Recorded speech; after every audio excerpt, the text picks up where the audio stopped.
अस्सलाम वालेकुम दोस्तों, उम्मीद करता हूँ लोग खैर ऑफियत से होंगे। Army chief general Asim Munir की फील्ड मार्शल के ओहदे पर तरक्की।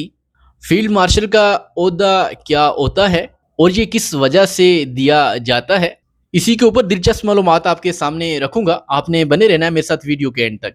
दोस्तों, हुकूमत पाकिस्तान ने बड़ी फौज के सरबराह जनरल आसिम मनीर को फील्ड मार्शल के ओहदे पर तरक्की दे दी है। इसके साथ साथ air chief marshal Zaheer Ahmed Babar Sidhu को मुद्दत मुलाजमत पूरी होने के बाद बतौर पाकिस्तान एयर फोर्स के सरबराह अपनी खिदमत जारी रखने का ऐलान भी किया है। वज़ीर-ए-आज़म ऑफिस से जारी होने वाले एक प्रेस रिलीज़ के मुताबिक इन अहम फैसलों की मंजूरी मंगल के दिन वज़ीर-ए-आज़म शहबाज शरीफ की सरबराही में होने वाले वफाकी काबीना के इजलास के दौरान दी गई है। दोस्तों, वाज़ेह रहे कि ये पेशरफ्त पाकिस्तान और इंडिया की दरमियान 4 रोज़ा तनाज़े के बाद सामने आई है। वज़ीर-ए-आज़म ऑफिस से जारी होने वाले बयान में कहा गया है कि हुकूमत पाकिस्तान की जनब से महरका हक ऑपरेशन बुनियाद मरसूस की आला हिकमत अमली और दिलेराना क़यादत की बुनियाद पर मुल्क की सलामती को यकीनी बनाने और दुश्मन को शिकस्त देने पर जनरल सैयद आसिम मनीर को फील्ड मार्शल के ओहदे पर तरक्की देने की मंजूरी दी गई है। दोस्तों, आसिम मनीर की शानदार अस्करी क़यादत, जोहरत और बहादुरी पाकिस्तानी खुद मुख्तारी और इलाकाई सलामती को यकीनी बनाने और दुश्मन के मुकाबले में दिलेराना दिफा के इतराफ़ में जनरल सैयद आसिम मनीर को फील्ड मार्शल के ओहदे पर तरक्की देने की वज़ीर-ए-आज़म की तजवीज़ काबीना ने मंजूर कर ली है। इस ज़मन में वज़ीर-ए-आज़म ऑफिस की जनब से मज़ीद बताया गया कि वज़ीर-ए-आज़म शहबाज शरीफ ने सदर ममलकत आसिफ अली ज़रदारी से मुलाकात करके इन्हें इस फैसले के हवाले से एतमाद में लिया। हुकूमत ने air chief marshal Zaheer Ahmed Babar Sidhu की मुद्दत मुलाजमत पूरी होने के बाद इनकी खिदमत को जारी रखने का भी मुतफ़िका फ़ैसला किया है। दोस्तों, अब आपके दिमाग में भी ये सवाल बार बार आ रहा होगा कि फील्ड मार्शल बेसिक ओहदा क्या है, जो ओहदा क्यों दिया जाता है। मज़ीद आगे चल के आपको बताता हूँ कि ये ओहदा क्यों दिया जाता है।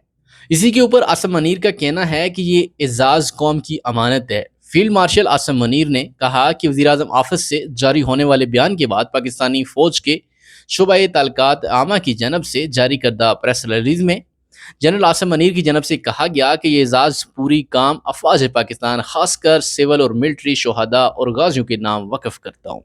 दोस्तों, ISPR के जारी करदा बयान के मुताबिक उन्होंने मज़ीद कहा कि सदर पाकिस्तान, वज़ीर-ए-आज़म और काबीना के एतमाद का शुक्रगुज़ार हूँ।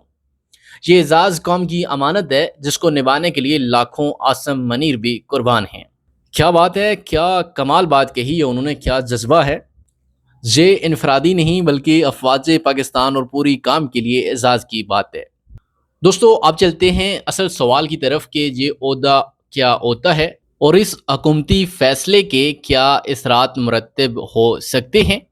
दोस्तों, आपको बताता चलूँ कि अयूब खान पाकिस्तान में पहले ऐसे फ़ौजी अफसर थे जो फील्ड मार्शल बने। ताहम उन्होंने मार्शल्ला के नफाज के बाद खुद ही अपने आप के लिए इस ओहदे का चुनाव किया था। दोस्तों, जनरल आसिम मनीर पहले ही फ़ौज के सबसे आला ओहदे पर फाइज हैं। तो ये फील्ड मार्शल क्या ओहदा है, इस हवाले से फ़ौज के साबिक आला अफसरान और दिफाई अमूर के माहिरीन से बात की गई तो उनका कहना था कि दरअसल फील्ड मार्शल का रैंक एक 5 स्टार जनरल का रैंक होता है और ये हुकूमत की जनब से फ़ौज के सरबराह की गैर मामूली खिदमत के इतराफ़ में दिया जाता है। उन्होंने कहा कि अमेरिका, नेटो, मालिक की अफवाज और बरतानिया में भी अब फ़ौज के सरबरान भी पाकिस्तान की तरह 4 स्टार जनरल होते हैं। इन अफवाज में भी बर्री अफवाज के सरबराहों को फील्ड मार्शल के ओहदे देने की मिसालें सामने आती रही हैं। इसी तरीके से पाकिस्तानी फ़ौज के एक साबिक अफसर ने नाम न ज़ाहिर करने की शर्त पर यह बताया कि फील्ड मार्शल के ओहदे से अफसर को मज़ीद इख्तियारात या मरहात तो नहीं मिलती, मगर ये इनकी मुल्क के लिए खिदमत को सराहने का एक ज़रिया होता है। दोस्तों, याद रहे कि पाकिस्तान के पड़ोसी मुल्क इंडिया में भी 2 दफ़ा फील्ड मार्शल और एक मार्शल रह चुके हैं। इंडिया ने 1973 में पहली बार फील्ड मार्शल का ओहदा चीफ ऑफ आर्मी स्टाफ सीम मनकशा को दिया, जो पाकिस्तान के खिलाफ 1971 की जंग में बड़ी फ़ौज के सरबराह थे। दोस्तों, अब एक सवाल है कि इस फैसले की क्या अहमियत है। इंडिया से जंग बंदी के बाद वज़ीर-ए-आज़म शहबाज शरीफ ने फ़ौजी जवानों और अफसरान से खिताब करते हुए ये कहा था कि हमने इंडिया से 1971 की जंग का बदला ले लिया है। उन्होंने इस खिताब में ये भी कहा था कि वो ज़ाती तौर पर गवाह हैं कि किस तरह फ़ौज के सरबराह आसिम मनीर ने इंडिया के खिलाफ एक कामयाब जंगी हिकमत अमली बनाई। इस तकारीर के बाद टीवी मासू में ये चहम गोइयाँ शुरू हो गई थी कि आसिम मनीर को हुकूमत फील्ड मार्शल के ओहदे पर तरक्की दे सकती है, और फिर ऐसा ही हुआ है। सो दोस्तों, ये था मेरा आज का दिलचस्प मौजू। उम्मीद करता हूँ कि आपको आज की ये इन्फॉर्मेटिव वीडियो पसंद आई होगी। वीडियो अगर आपको अच्छी लगी तो वीडियो को लाइक कर लें, कमेंट सेक्शन में अपनी कीमती राय ज़रूर दीजिए, चैनल को सब्सक्राइब कर लें। मुलाकात होगी आपसे नेक्स्ट वीडियो में, तब तक के लिए अल्लाह हाफिज़।